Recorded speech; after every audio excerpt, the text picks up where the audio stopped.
Hi, Dave. Life's pretty good here on a Saturday, October the 19th, for a podcast with you. It's the It Might Be Robots podcast. I'm Dan Wright.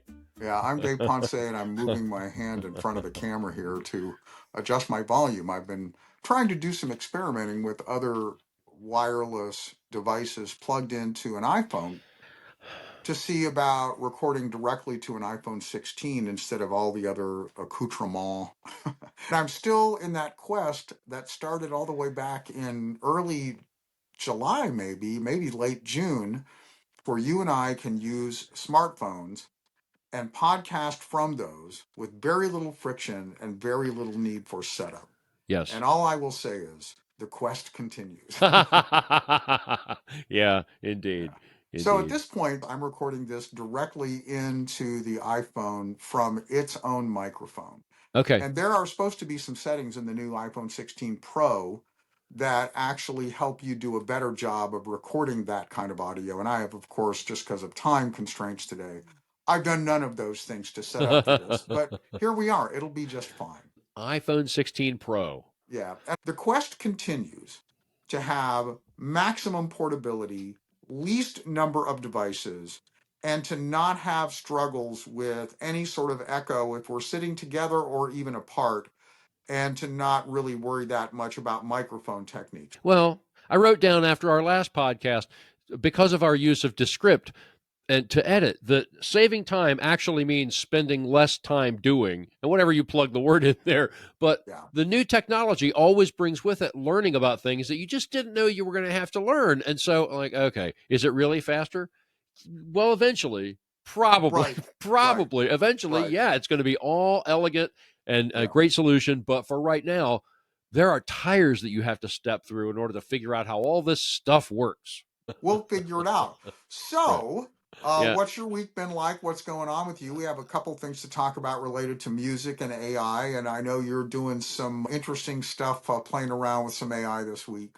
I did. But this morning, my music thing this morning is I skipped doing some illustration work that I should do for the city of Muncie, and I went instead to play with a ukulele sing-along group that I think is officially changing their name to the Muncie Ukulele Club, and we Oh, wow. played in the foyer of a nursing home this morning and had some people sitting around listening. It was marvelous, and all of those people I brought my guitar, and there's another guitarist there, and sometimes there's a bass player. And we play out of a couple of songbooks, and it's wonderful for everybody to say, it's this song, it's on page 125. And so everybody, just turns to the page and you're off and running. And there's a little bit of talking and sharing in there of musicians that people love, or recordings of this or that song that people love that usually get mentioned. And it was only an hour and a half, so everybody's precious with the time and like, let's keep playing. So like I stole away and did that this morning, and we played for about an hour and 45 minutes. And it was really nice because this week I've been under the weather a little this week, and so did not go out and play in public. So it was nice to go out and play with some other musicians just this morning. So that's some music that's been going on for me. Cool. As I've been moving toward this coming Tuesday, this gig that I mentioned that I'm doing with Sandy Williams in Greencastle, that's a tribute to Bob Flanagan of the Four Freshmen and to that group. I continue to just read the material that's a part of Ross Barber's book and other things just to kind of keep it fresh in my mind. One of the things that you're talking about being under the weather, in just a passage I was looking at this morning as Jenny and I walked downtown Lafayette, went to the outdoor market, had our coffee. We were sitting there and I'm rereading parts of the book. And, these guys are itinerant musicians. They have no money. They're dragging their families around with them. And this is during a time when people still get the measles. And sure. There's a point at which Ross Barber says in his book, my apologies to the entire town of whatever, California, because I did all of the gigs there wearing sunglasses so you couldn't see my eyes, and hid the fact that I had the measles and probably exposed the whole town. And I know because of what has happened with COVID-19, everybody got hyper aware of all that stuff again. But it's funny to think about a time, this isn't, 1948, 49, right, when they really could derail you. So anyway, I hope you're feeling better. Well, I'll just put this button on it. I'm starting to get phlegmy, which means it's leaving. But it's like, okay, right. All right, So, I never was, like, I always sleep pretty good. But if I have to breathe through my mouth at nighttime, like the next morning, I am not good to be around. Just leave me Right. alone. Yeah. Yeah. Yeah. Yeah. Like it's not a It good. just it reminds me of a joke that I heard one time. It was a more meaningful joke 30 years ago. What's green and skates? Peggy Phlegm. That was the joke.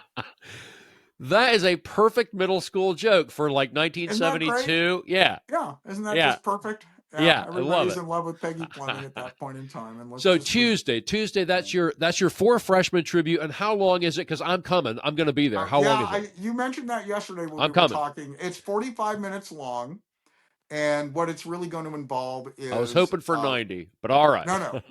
It's All 45 right. minutes. It's a lunchbox concert. You said, And what I was trying to describe to you, and I'll just say this again, so it's officially on record, although it may not make the cut, but this is a DePaul University kind of a community extension. And they bring over faculty members, adjunct faculty members, to do a little bit of lunchtime entertainment. And the folks who attend are people that work in downtown Greencastle that know about it. And so maybe they're attorneys and they come across during lunchtime, and they do have some food service there. And one of the other things they do is a retirement community that's there in town. They bring some of those folks over if they're interested. And depending on the ages, there are either some free meals or some greatly reduced in price meals okay. for some older people, and then for everybody else you can just buy. It is Yeah. not at all super fancy food, but it's really good solid lunch food that you can eat comfortably and easily. And so there's already a great environment in the room because it's chill.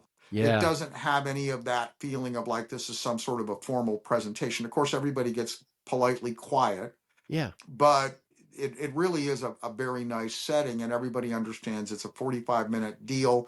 At the end of 45 minutes, everybody kind of leaves and goes back to their day. Looking forward to seeing you there. Jenny's going to come down as well, Oh, nice. and it's a cool tribute. What a tremendous story of these four guys from Yeah. No joke. Indiana. Yeah. Warsaw, Yeah. Indiana was one of them, Hal Cratch, and then, the Barber brothers from Columbus and Bob Flanagan from Greencastle. And really just an amazing story of how they came to be. I love the fact, and I do, as somebody who grew up in central Indiana, as did you, there's a part of this for me that resonates so much because they are from the center of the country. Bob Flanagan's dad was a truck driver. The Barber boys, their dad was a farmer who also drove school bus to make extra money, just like my Uncle George did, Yep. who was Yep. a farmer and a school bus driver. Yep. And you read the stories of these families and of what it was like for them. There's so much that I have come to love about who these guys were, and that even at their moments when they finally did make it, they just weren't jerks. Yeah. Yeah. Yeah. They Yeah. had creative fights in the group, Yeah. as people do in those, times of spending years together. But the thing that happened with the four freshmen was people like Steve Allen rooted for them Yeah. because they were not just good at what they did, they were good people. They were Yeah. nice guys, Yeah. Well, they never made enough money to turn into jerks, and Maybe. not that No, money turns you into a jerk, but man, humble circumstances will certainly keep that from forming on you as a yeah. barnacle. I'll make the segue there, Dan.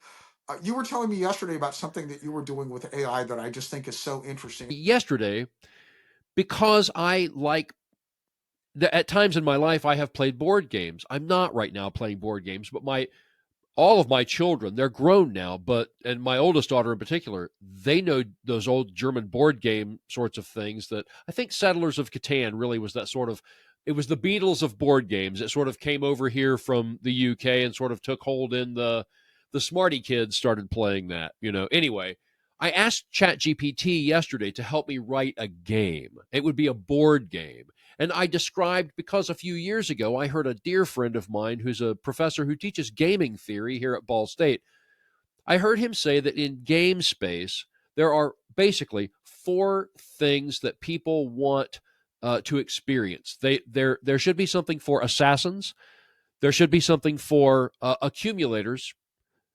There should be something for explorers, or achievers instead of accumulators, I should say. There should be something for explorers, and there should be something for socializers.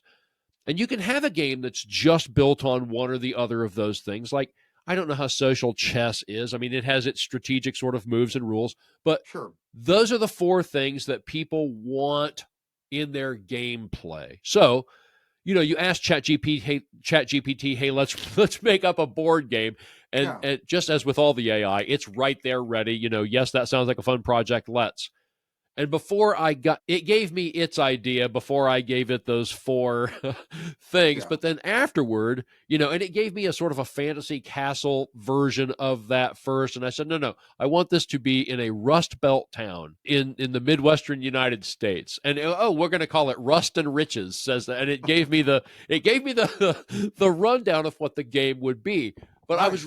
I told it, all right, give me your game idea in a one sheet. You know, Yeah, and it did a pretty good job of the challenge. Each player will face unique challenges depending on their chosen role for the turn. Because I told it, what if each turn the player gets to decide which of those four roles it takes? Like oh, cool.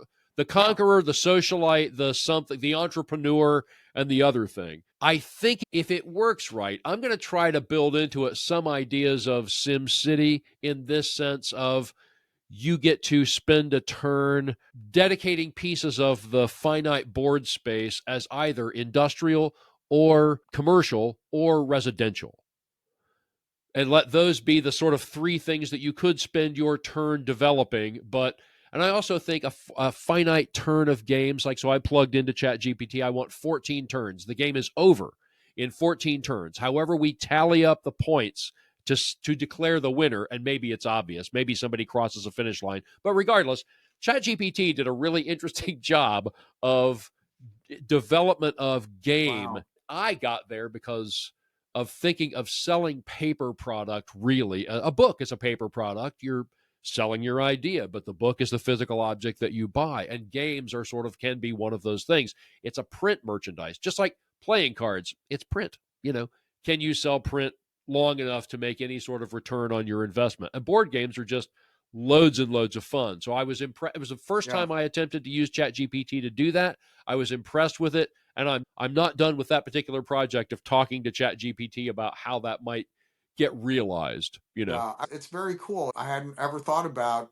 going to the AI to see about getting assistance with doing a board game, but I can totally get that. So, a couple of my AI experiences this week were really not related to using those tools in any new way, Okay, but they were related to talking to two different people about it. One of them, a really great guy that I met a week ago today when Jenny and I were at this event over in Warren County, and he and his wife moved into the Lafayette area in 2020. For years lived in Colorado, and also had lived some, I think, in Las Vegas or in Nevada somewhere. But he's your age, very traditional illustrator, designer, very talented man. Has really interesting work, and then he's got an animation studio partner in Las Vegas, and they're doing some work. They just did a project for New Belgium Brewery, which is, it's a nice. multi-regional, Yeah, well-known nice. brewery. That was some of that sort of, I don't really even know how to describe the style of animation, but it's like found object, cut paper kinds of things that if you're Okay. using After Effects, you can sort of animate those individually. And there's kind Yep. of a linear journey of people having fun with that particular beer. And, they're at a lake and maybe they're on a patio and then they're at a cookout or whatever. And it's a lovely little piece of storytelling, animation storytelling. So those are the kinds of things they're doing. And of course, I'm one of those people at this point in my life where I meet somebody new that's in any sort of art related to commerce. And I ask that question about AI. Yes. He's really made the choice to just stay out of it altogether.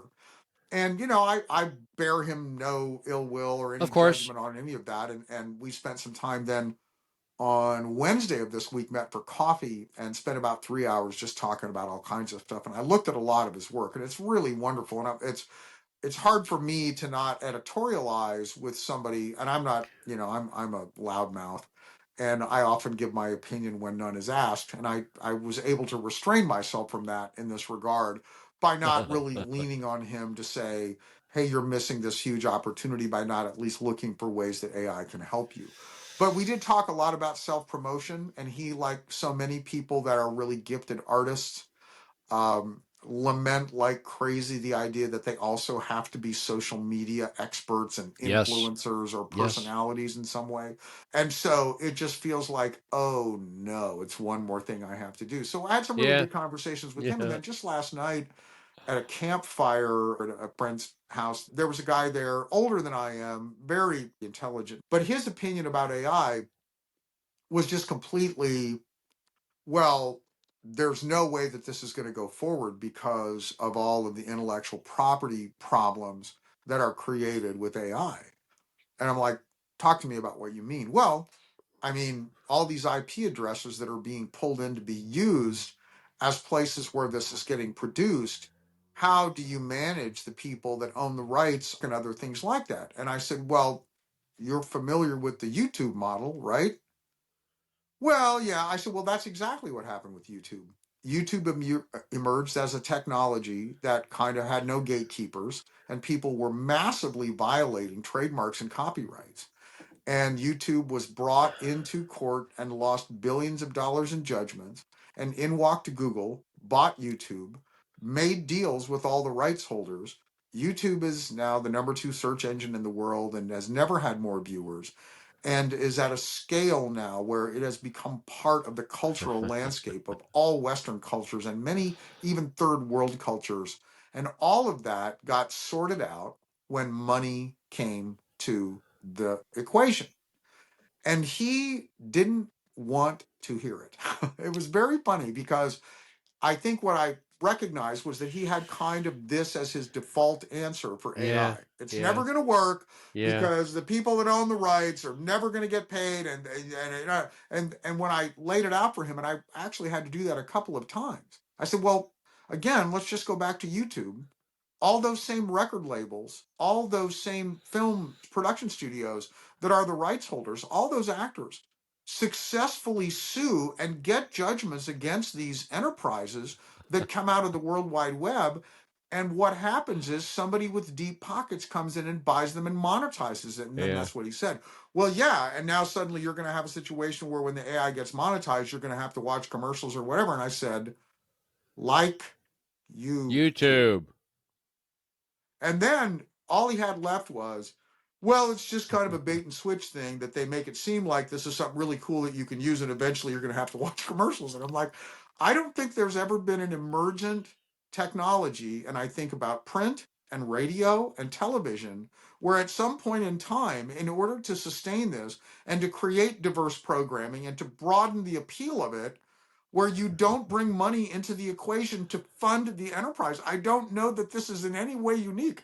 And I found myself just at one of those points where it's like, oh, he just doesn't want to acknowledge this. And Yes. there was another guy there that also was kind of talking about it who was dismissive in this regard.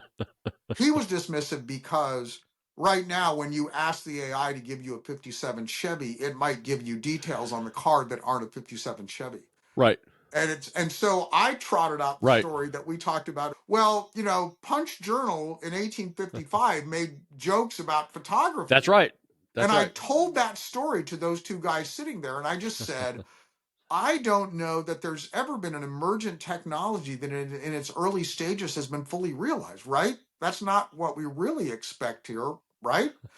And it's so funny because what you encounter, we've talked about this in probably all podcasts so far. Uh-huh. What you encounter are those two types of people. They are this represents a barrier for me and I refuse to take this step, or wow, I can take the gifts and talents that I have and I can leverage them through this technology. One of those two, I mean, everybody has their own version of that on a spectrum, I'm sure, Sure. but Sure. it's one of those two initial responses to this, which is, this is horrible. It's the end of the world. I want no part of it. This is the end. Or, wow, look what I can now do for the sake of my own enterprise or my agency or my company and my clients. I heard Richard Feynman one time say, technology never brings with it what you ought to do with it. It just never does. Be Say that ignorant. again, if you don't mind, what Richard Feynman said, because I think that bears repeating. Say it again. Richard Feynman said that the technology never brings with it what ought to be done with the technology, how you ought to use it. It's just power to do something. So, can you use it for ill purposes? Yes, of course you can use it for ill purposes, but you can also use it for other purposes that are not ill. Will this be used to enslave humanity? Well, it's certainly not going to hurt to use this technology because, boy, can Right. it accomplish some things. Well, if you sit in a restaurant and look around at who's having conversations or looking at their phones, one could argue it already has, Well, indeed. That's a great point. I mean, I really do. Here's a rabbit trail for us to go down someday. I am hoping that my grandchildren don't interact with a personal screen until well after 16 years old. Yeah. Maybe I mentioned on a podcast one time, I saw a great New Yorker cartoon where a couple of parents walk in with a cell phone. It looks like an 8-year-old sitting in a lazy boy, and the caption reads, "We've really enjoyed your childhood, but here's your first screen device. Your childhood's now over." I saw that. It's in my feed as well. I Yeah. saw it, thought the same thing. Thought, yep, that's what that's like. Yeah. I think you should really think well about keeping your baby away from interacting with screens initially. Yeah. I think Yeah. it's wise to play your children some music, or Right. give them some musical instruments or blocks or things that clack or Right. things like that. There's Right. better scientific experiments that babies can do without cell phones. Yeah. Shove your food Yeah. off the high chair onto the floor. That's better for you than a screen. So let's have an abbreviated conversation, if we can, maybe, Okay. about a question that you brought up that we wanted to talk about a little bit, which is, what to us does good creative look like? Yeah. Or Gosh. or Okay. some version of that question. You want to talk about that? Yeah, how might this start as a one? Can we get a bunch of 1-minute clips out of this? Because you and I are creative professionals, I want us to, on the regular, sort of be talking about what good creative even looks like. I have my ideas and you do too. What does good creative look like to you? And I don't mean to put you on the spot. So I'll give you my first answer is good creative always looks like it has done its homework. And what I mean by that is it has some ideas about who's going to be consuming this and how the delivery vehicle for that should look. Maybe that's graphic design, but homework is going to measure the good creative somewhere in there. Hopefully, you've had enough time to respond now. What does good creative mean to you, Dave? Well, when you brought this up to me yesterday, and I had a little time to think about it and wanted to reintroduce that here, your description of it's done its homework, and I think it's hard to distill this down into one particular thing. Me too. But one of the great quotes that I heard was from an award-winning copywriter named Ralph Rydolm, and he worked in Chicago at one of the big agencies, and he also had worked in some other big agencies as a senior or chief creative director. And this is on big brands. These are big packaged good brands and automotive brands and things. But I went to a workshop in Chicago, and he was the head of the workshop. And in his general session, what he described as kind of the thing that, I don't know if it was literally on a plaque on his wall, but it was the mantra that he learned that he shared with us. And it was this. And this to me gives you sort of an answer to this question. Here's what his quote was: mediocre advertising is compromise advertising. It is safe, reminiscent, familiar. It slides past the eye of the reader and ebbs quietly away, unwept, unheeded, unremembered. Yeah. And I wrote that down and memorized it. And every single time in my life as a creator that I have been at a point where I've had to have those conversations, and they're very difficult conversations.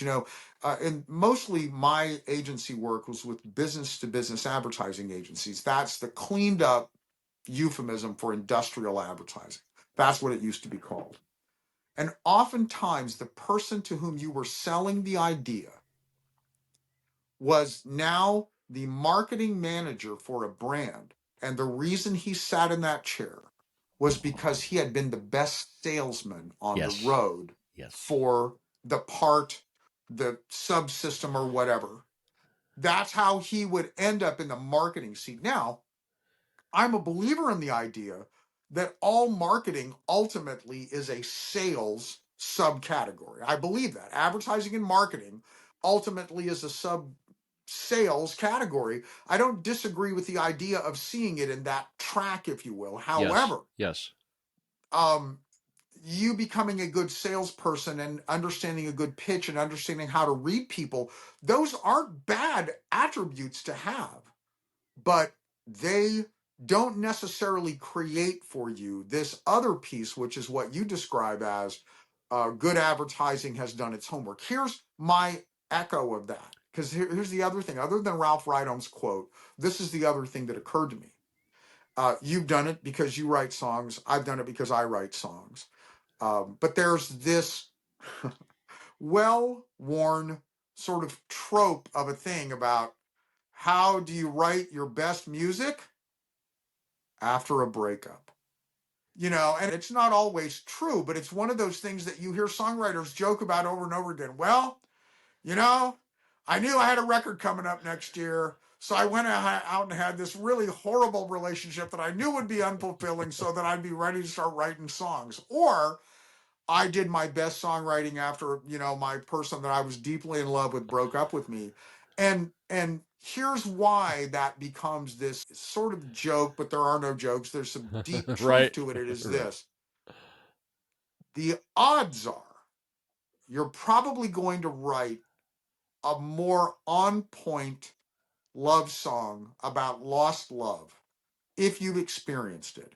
It doesn't mean that you can't be a great songwriter and still write about that and succeed without it. But what it does mean is this: it narrows your focus, it narrows down the subject matter. And to your point about doing homework, it puts you in the mind of people who have had a lost love, it puts you in their space. And so those emotions that are shared emotions with that loss, and those lamentations and those second guessing of your actions and your words and the things you did or didn't do, those become fertile ground. And so for me, I sort of equated the question about what does good creative look like to what does a good song look like. It's Well, very clear about what its intent is if it's a good song, and whether it's broad or narrow, it's very clear about its intent, and it's finding a way. And these are terms that are used in the industry. Hook. yeah. That is a term used in the Yeah. industry both for a melody and also for a lyric. You But one of know, the things your story reminds me of right after a breakup is okay, that is certainly a time when you sort of self assess and you're willing to set aside what your own perception of yourself was and go, wait a minute, maybe I'm wrong about me. And I think that when I say do its homework, the sales guy can have an idea because he's been successful on the road selling this thing of, and here's why we're successful, which may or may not be the truth, but a willingness to set aside that perception and to go, okay, why really are we successful? I think right? like no, a breakup brings that, and that's what I mean by homework is a willingness to set aside presupposition that, oh, I've got this, I know what this is, and Right. actually listen and dig and find some things out. Yeah. Like maybe you do know why you're successful, but it Yeah. never hurts to, well, then what are the fundamentals? Could we be doing those better? But Yeah. yeah, a The, breakup space for songwriting, that makes perfect sense. Yeah, yeah. sure. Yeah. The graphic designer that I was talking to this week that I met, hung out with, one of his heroes is Charles Anderson of Charles Anderson Associates, the Yep. design firm that really came with that surge of the advertising agency Fallon McElligott Rice in Minneapolis back in the mid 80s. And Tom McElligott was a huge student of Hal Riney. Hal Riney and Partners New York did just groundbreaking work in a lot of new emergent product lines. They were the ones that did the Bartles and James guys on the back porch. Yeah. Hal Riney was a student of David Ogilvy. Really, Ogilvy on advertising is kind of one of those seminal works about this idea that we're Yep. talking about, which is Yep. how do you get to speaking the language in a way that moves people to change their behavior to something, which, by the way, is very similar to the description of education. I remember taking a history of education class, and the head of the department that came in to speak to us in that class said the first thing we're going to do is define education. And and I was waiting for this long, description, and he said, "This is education. It is the presentation of information that leads to a change in behavior." And it's like, I'll be darned, that's sort of like the definition of good advertising. Yeah. Yeah. Yeah. Yeah. Yeah. You Yeah. know, Yeah. And the reason I brought up Charles Anderson and Fallon McElligott is because Fallon McElligott in Minneapolis in the hinterlands, they had the principals had come out of a large satellite office in Minneapolis for a New York agency, but those Pat Fallon and Nancy Rice and Tom McElligott. So Fallon McElligott Rice establishes themselves in Minneapolis. They developed a department that didn't exist in advertising agencies, and the department basically was a research department on clients. Uh-huh. And Tom McElligott would describe what he did to be ready. They would come into the room and they would know more than everybody from the client side about the business. And so they had the intellect and the research sitting there with them to correct the naysayers from the brand and to go, hey, listen, I hear what you're saying, but as it turns out, that's not actually true. Here's the data. And they would win these accounts out of Minneapolis. They would win these accounts that just would shock people. At one point in time, they won the Jaguar account or something like that. No, it was Porsche. They won Okay. the Porsche America account from a New York based agency because their creative wasn't just better, their research was better.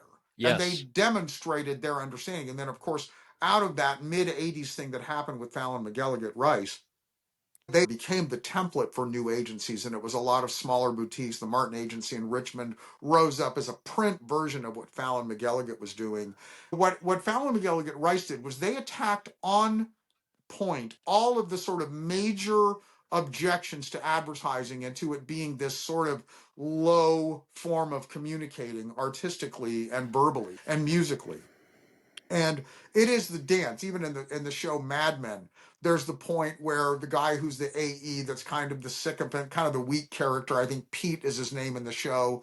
But his father, they live in Connecticut and they have a beachfront property on Long Island Sound in southern Connecticut, and they just ooze wealth.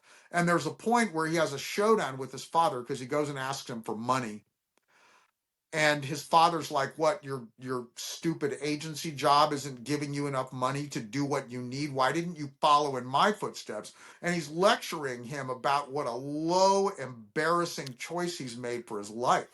And the guy says to him, throughout my life, you haven't done anything to really give me the benefit of the doubt on decisions that I've wanted to make and things that I wanted to pursue. And his father says to him, I gave you my name and look what you've done with it. And it's one of those reminders just about how badly people still to this day feel Yeah. about advertising, It's true, but also like yeah, even at the college level, the art school level, the moment that words show up in what's going to be shown in a display, it's no longer fine art. Like I know the love statue, but the blend of words and pictures together always, even though I don't know that there's a more potent way to play show and tell with an idea as drawings and words that explain what's going on in the drawing. There's just not.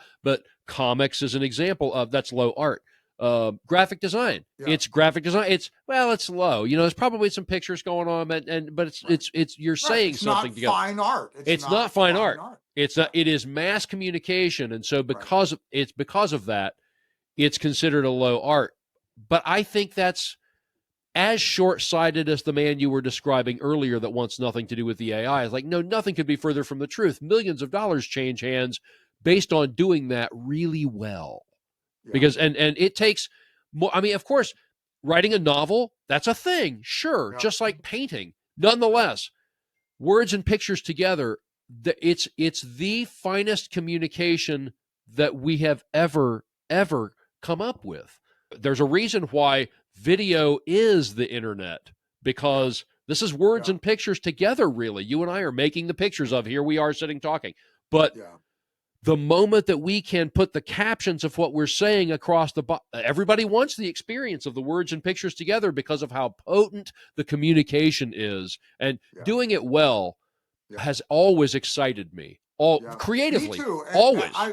I'll use this example to close. One of those seminal moments in television advertising was the Apple Macintosh commercial that was a play on the George Orwell 1984 book that they turned into a basically a mini film of a young woman running through all of the sort of robotized humans that were looking at Big Brother on a screen. And she has a big Thor's hammer kind of a hammer and swings it at the screen and breaks it. And that's it is the introduction of the Macintosh as the computer for the rest of us. And because it happened in 1984, the voiceover just says Macintosh because 1984 won't be like 1984.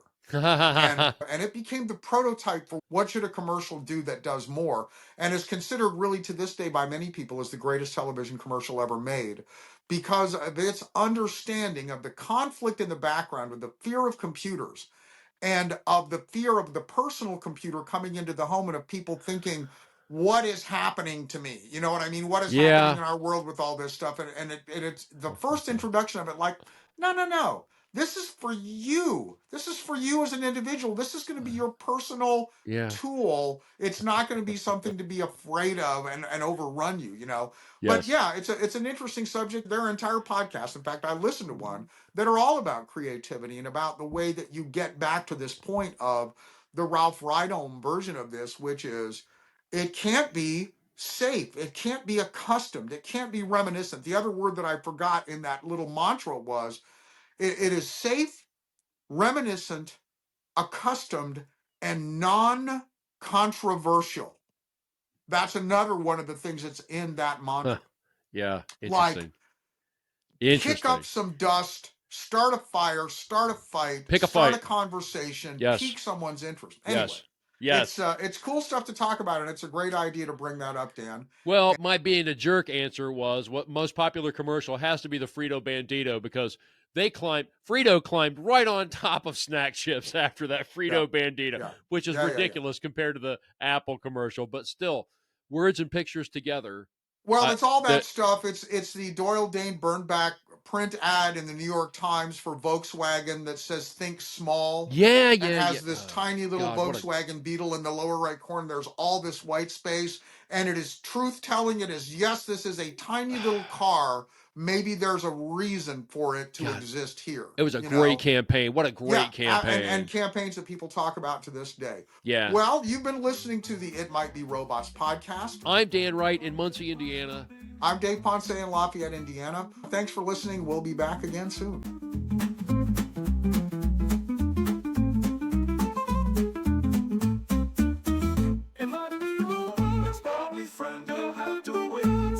No such thing as